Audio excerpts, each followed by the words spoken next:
Olá, meus queridos! Eu sou a Josi e eu estou aqui com o Guto para comentar o episódio 9 e 10 de Horimiya, temporada de inverno! A gente tem 2 episódios com focos bem específicos e no episódio 9 a gente começa com uma situação de ciúme bobo da Hori, quando as meninas ficam todas encantadas com o Miyamura de trancinha. Ela vai lá, faz ele bem lindo na escola, depois fica com ciúme que as meninas ficam tudo rodeando ele. E quando eles estão indo pra casa, ele vai esbarrar com o Tanihara e um outro rapaz que eu não lembro o nome, que são 2 amigos de infância dele, que nos flashbacks a gente vai perceber que eram 2 das pessoas que falavam mal dele pelas costas, que criticavam ele, que diziam, né, sobre ele ser um cara sombrio e até estranho. A gente tem no episódio 9 também cenas muito icônicas, né, falando principalmente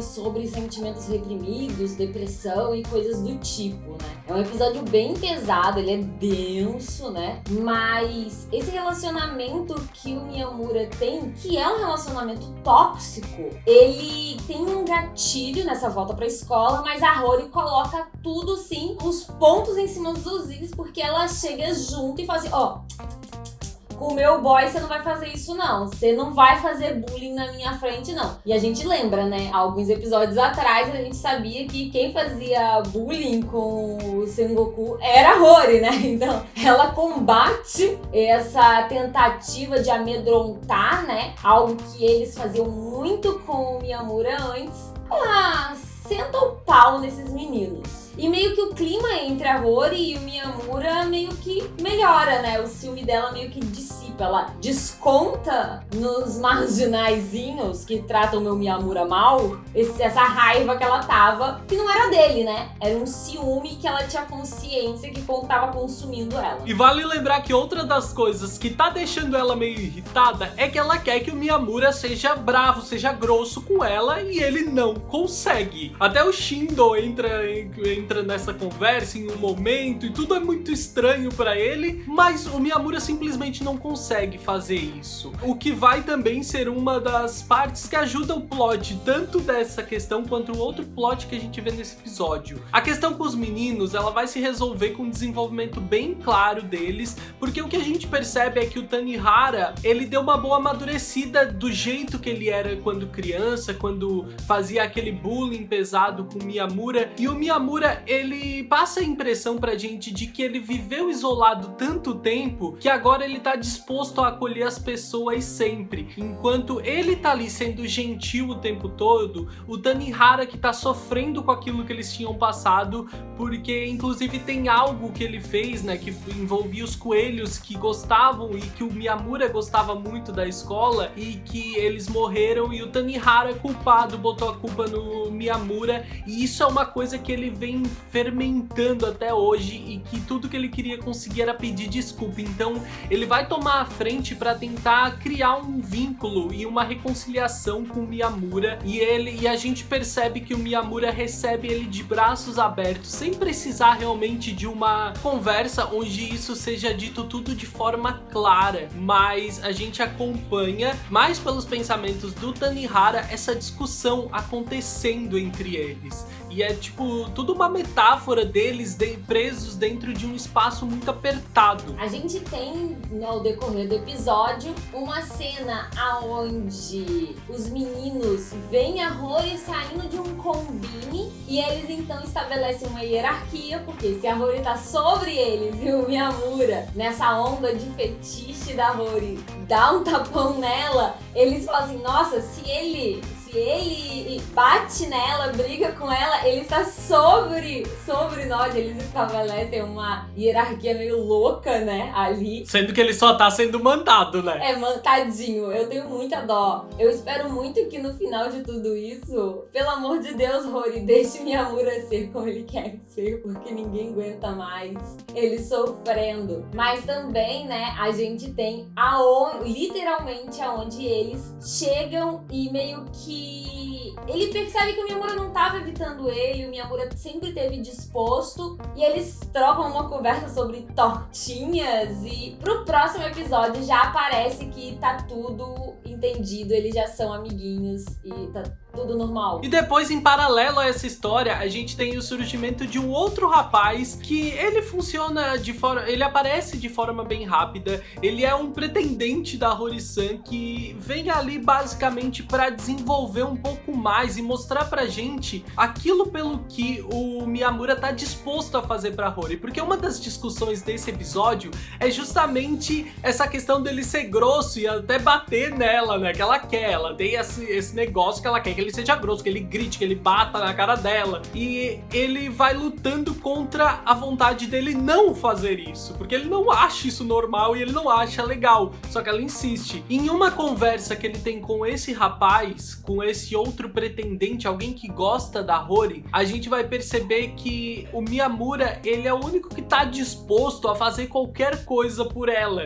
inclusive ir contra algo que ele não acha tão certo pra atender às vontades dela. A cena do rapaz vendo ele brigar com a menina, cara, é muito boa. E vale a pena ressaltar que essa história da Hori querer que o Miyamura seja grosso e trate ela dessa forma começou com o fato dela vendo que ele trata os amigos dele, os amigos mais íntimos, dessa forma, que ele não se segura e não mede palavras pra falar com os meninos, ela quer que ele seja assim. E no meio disso tudo, ela achou um fetiche dela, sabe? E meio que ela quer se colocar em pé de igualdade, ela quer que esse Miyamura apareça pra ela também, que ela não seja tratada diferente, né? É sempre bom ressaltar de onde veio essa loucura da Hori. Ai, não tem nada tão divertido quanto ela levando um tapa na cara e saindo toda felizinha, mano. É muito divertido.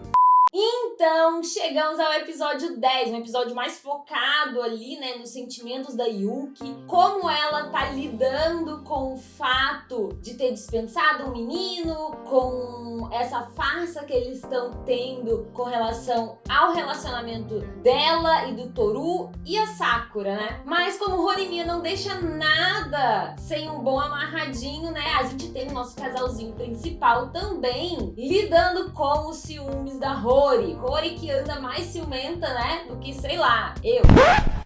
Nós temos Hori, Miyamura e Tanihara se encontram ali na rua e a gente já percebe que o clima entre ele e Miyamura tá muito melhor, né? Que agora eles já são best, eles já são amiguinhos. Então começa ali, né, aquela cena vergonhosa de ciúmes, porque Hori é uma pessoa possessiva e barraqueira. É isso, ela. A cena é um pouco problemática por causa do discurso da Hori de que ele não deveria... ela até supera o ciúme por outras meninas, mas que ela não quer de jeito nenhum que ele se apaixone por outro rapaz, que se um dia ele trocar ela, que não seja um menino. Mas assim, é um recurso narrativo bastante comum em histórias, né? E eu acho que ele contribui, inclusive, pra fortalecer o nosso chip, porque na hora em que eles estão fazendo essa discussão e eles levantam os motivos pra essa discussão, a gente tem o Shindo sendo um dos argumentos, porque, tipo, ele começa a falar algumas coisas que vão levantando mais ainda a dúvida da Hori. Mas a gente não pode deixar de lado que o posicionamento dela em si é bastante problemático, mas ainda é um recurso narrativo bastante usado.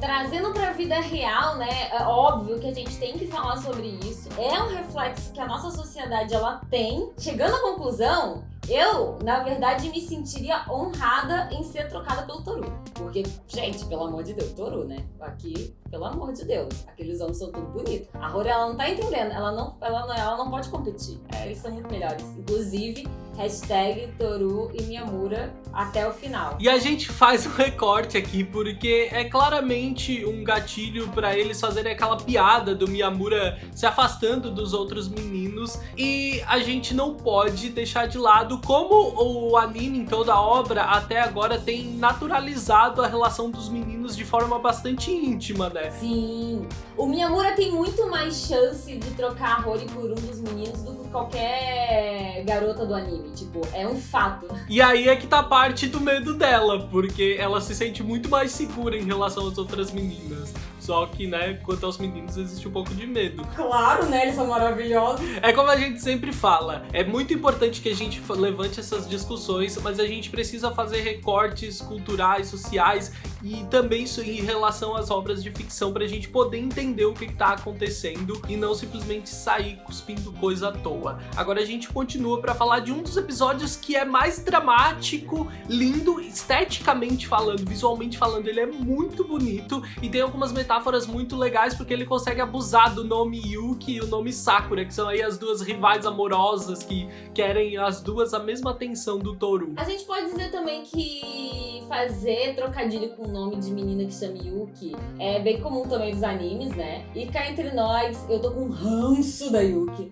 Então, tudo que eu falar a partir de agora, você pode interpretar como a Ju só cagou uns negócios ali, porque a Ju tá com ranço. E a gente tem o quê? Primeiro ali, ela passeando com a irmã dela, né? A gente é apresentado a irmã mais velha dela. E chega um menino super gatinho, fofinho, pá, não sei o que lá, troca uma ideia. E a irmã dela cai matando. Vale dizer que ele tá lindo de óculos, né, amiga? Ai, lindo de qualquer jeito, né? Ele é só mais bonito se estiver na minha casa. Não, mas de óculos deu até um negócio. Ai, deu uma quentura, deu uma quentura.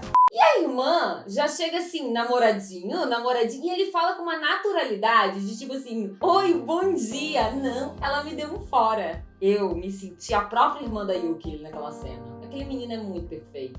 E sabe o que eu vou falar pra você, ô Guto? Não tô nem aí pra Yuki. Agora eu sou team menino gostoso e Sakura. Eu não sei como que eles vão fazer esses meninos se encontrar. Eles estão no mesmo colégio. A Rime não é amiga dele? Não é conhecida dele? Não sei. Os dois fofinhos têm que ficar juntos. Agora eu quero isso. Não tem nenhum menino que eu queira shippar com ele mesmo. Ai, mas ele faria um par lindíssimo com o Shu. Eu acho que eles iam se perder. Eles são meio lerdos juntos, né? Alguém tem que ser esperto no relacionamento. Um é cego e o outro é meio tanso, né? É eu e tu se sair junto. Um é cego, o outro é tanso. Exatamente. Eu acho, assim, que não. Eu vou defender o meu chip aleatório. Eu acredito no poder do mangaka e ele que realiza meu sonho. Vale dizer nesse episódio que, pra mim, ele é um dos que tem o desenvolvimento de personagem mais legal, assim, porque as duas evoluem muito. E como o episódio é todo focado nas duas, ele tem um ritmo bastante saudável pra isso. Então a gente vê a Yuki se sentindo mal por toda a mentira que ela levantou nessa questão de namorado. Ela tava se sentindo bem, né? Porque o Toru tinha aceitado fingir com ela, mas ele tinha levado aquilo de forma totalmente natural. E daí nessa situação envolvendo a irmã, o Yanagi e tudo mais, ela acaba se sentindo mal e ela pensa na Sakura também, como ela mentiu pra Sakura sobre esse namoro, o que deixa ela pior ainda. Ela até vai tentar uma tática aí de fazer a Remy contar pra Sakura sobre como ela se sente em relação a tudo isso, só que a Remy meio que não dá confiança, diz que contaria até, mas ela teria que admitir que ela gosta do Toru. E esse é meio que o choque, inclusive, pra ela decidir que ela não quer mais sair de casa. Ela fica 3, 4 dias sem aparecer na escola, o que deixa os amigos dela bastante preocupados. E eu acho muito legal porque até que enfim, né, chegou o momento de desenvolver a Yuki, esses sentimentos que ela guarda, esse ranço que eu sinto dela. Até dá assim um levezinho, porque ela fica em casa, a irmã dá um choque de realidade nela, então ela decide encarar tudo isso. E quando ela decide encarar tudo isso, que ela percebe que talvez não seja assim tão ruim, né, falar sobre o assunto, porque então ela recebe uma mensagem, não, uma SMS do Toru dizendo que a Sakura se declarou pra ele, né? Então ele quer conversar com ela. E eu acho muito fofo porque ele precisa conversar com ela, né? E então eles começam a falar pra ela, ia ser o fim de tudo. Ele ia falar, olha, a gente não pode mais mentir porque eu vou ficar com ela, não sei o quê. Mas não é isso que acontece. Ele deixa bem claro que ele não se sente merecedor da Sakura Toru, que ele assim, tadinho, ele não tem espelho em casa. Mas ele diz que não acha que ele é merecedor, ele acha que não precisava explicar a situação sobre o namorado, porque de fato, se ele tinha topado fingir mais algumas semanas, eu no lugar da Sakura, eu acho que de fato a Yuki não estava errada de dizer que eles estavam namorando sim. Se eles toparam, não, a gente vai ficar uma semana fingindo, nós estamos fingindo. Obviamente pra Yuki, ela falou isso porque ela estava com ciúme? Sim. Ela sabia que a Sakura gostava do Toru? Sim. Mas pro Toru, eles tinham combinado de continuar fingindo. Então, como ele não tinha interesse romântico na Sakura, estou fingindo. Toru simples, né, cara? Como uma folha de papel. Só que aí, nessa cena no telhado, meus amigos, começa aquele papo cabeça que o Guto ia adorar falar lindamente sobre ele, mas eu vou passar como? As meninas começam ali numa... Ai, vem a primavera, ai, a Sakura, das folhas, a neve suja, não sei o que, não sei o que lá. Aquele papo de menina que escreve poesia na 8ª série. E aí, o Toru já corta e fala: eu gosto de neve. Ok, essa é a declaração de amor mais sucinta que eu já vi. Toru disse ali na cara da menina: eu gosto de você também. E ninguém percebeu. Aí eles continuam naquela ladainha de ai, que legal, kkk. Ai, faz mais biscoitinho pra mim. E eles dão a mãozinha. Eu queria que eles tivessem meio que definido as coisas melhor, sabe? Ah, mas é que os dois é tanso. A menina tava nitidamente com muito ciúme. Aí o Toru, opa, jogou aquele verde. Ai, eu gosto de neve. Aí a menina, kkk, legal. É difícil, né? Nossa senhora, eles conversaram nessas... Eu acho que isso foi a cena mais de anime que Horimiya nos apresentou, porque até então todo mundo conversava, a gente ficava espantado, né? Eles saíram de mãozinha dada, Guto. Eles só não saíram dali para um relacionamento porque a Yuki respondeu com kkk risos. Eu acho que é porque o tempo do anime, ele não combina tão bem com o tempo da história. Provavelmente lendo o mangá isso é melhor, mas parece que, tipo, aconteceu muito rápido isso com o Toru, tu entende? Tipo assim, porque no começo ele enxergava aquilo tudo de forma muito natural e aí agora ele enxerga assim e se apaixonou. Você não acha que desde do bolinho queimado ele já não vem mostrando um carinho maior por ela? Porque, tipo, era Valentine's, né? Tipo, é dia dos namorados. Ele vira e fala, o bolinho não era pra mim. Eu acho que desde ali ele veio trabalhando daquele jeito, né, gente? Porque Toru, se a gente lembrar, ele só perguntou pra Rory se ela queria sair com ele quando Miyamura apareceu, né? E é uma situação meio difícil, né? Porque, querendo ou não, ano passado ele era apaixonado na Rory, e esse ano ele vai se apaixonar na Yuki, sabe? Eu acho que ele tá se dando tempo de digerir essas coisas, ele é um pouco lerdo. No caso da Rory e do Miyamura, foi amor. No caso deles, não. É uma amizade que vai desabrochando, que aí teve o cupcake, tem ele defendendo ela, tem ele topando ser o namorado, ele topando muito fácil continuar sendo namorado, sabe? Aquela semana que eles fingiram ser namorados, talvez eles já sentiram assim, ó, uns tremidinho. Parece que o da Miyamura e da Rory, ele acontece quando eles conhecem o lado que os dois não estão prontos pra mostrar pras outras pessoas, e a Yuki e o Toru, eles parecem se apaixonar a partir do momento em que eles gostam, eles amam conviver com aquilo que eles conhecem que a pessoa mostra pra todo mundo, sabe? E tipo, conhecer os outros lados é consequência e gostar deles, mas parece que o que fisga cada um deles, assim, nesses relacionamentos são essas coisas, esses opostos completamente diferentes, assim. Ah, que lindo, né? Poesia, gente. E depois a gente vai pra parte mais dramática do episódio, que inclusive, como eu falei, é um dos melhores desenvolvimentos de personagem pra mim até agora, que é a Sakura. E eles falam, né, como ela parece mais feliz nos últimos dias, e que essa felicidade, ela parece muito genuína de ter vindo de algo como se ela estivesse se sentindo aliviada ultimamente, como se ela estivesse tirando um peso dos ombros dela. E como foi mencionado, ela se confessou pro Toru sem esperar algo em troca, sem esperar uma resposta, sabendo que não teria uma resposta positiva porque ele já namorava, mas ela finalmente colocou aquilo pra fora. E quando ela tem uma conversa então sozinha com o Sengoku, com o diretor do Grêmio Estudantil na sala do Grêmio, ela fala sobre isso e ele vai dar uma pequena abertura onde a menina finalmente desmorona. Quando ele fala como o cara que tenha deixado ela assim, ele não é merecedor, e ela finalmente desmorona. A cena dela chorando, cara, ela é tipo assim, visualmente é uma cena lindíssima, mas é uma cena assim muito pesada, muito triste, assim, ó, porque a cena toda carrega uma carga que a menina veio alimentando esse tempo todo. E aí, sabe quando a gente sente, tipo, acho que todo mundo já viveu aquele momento momento em que tu meio que coloca alguma coisa, tu segura muito tempo toda pra fora. E, cara, é tipo, essa cena ela carrega muito disso. Então, tipo, é uma cena muito foda, assim. Sakura, assim, top menina, legal, e ela é muito fofa. Ela flerta como ninguém. Achei o fato dela dar comida pra pessoa um flerte maravilhoso. Inclusive, flerte comigo se quiser. Flertem é caixa postal. Mas então, gente, a cena também concordo com o Guto. É incrível, é pesadíssima. Chorei. Achei que, apesar da Sakura ter sido utilizada como um gatilho pro relacionamento da Yuki e do Toru, eu acho que ela sai de uma zona de coadjuvante, né? E ela toma posse da própria história, de quem é ela, do que ela faz. Então ela se desenvolveu como amiga da Remy, ela se libertou, né, disso. Agora ela se liberta também de ser, né, o flerte do Toru. Então eu acho que ela vai tomando características de eu sou a Sakura, né? Eu já tinha ouvido falarem que achavam ela uma personagem muito foda. E esse episódio ele deixa muito claro. Porque, tipo assim, tu tem que ser foda pra ir lá e te confessar pro cara que tá namorando. Tu tem que ser foda pra, tipo assim, tirar esse peso dos teus ombros e lidar com aquilo.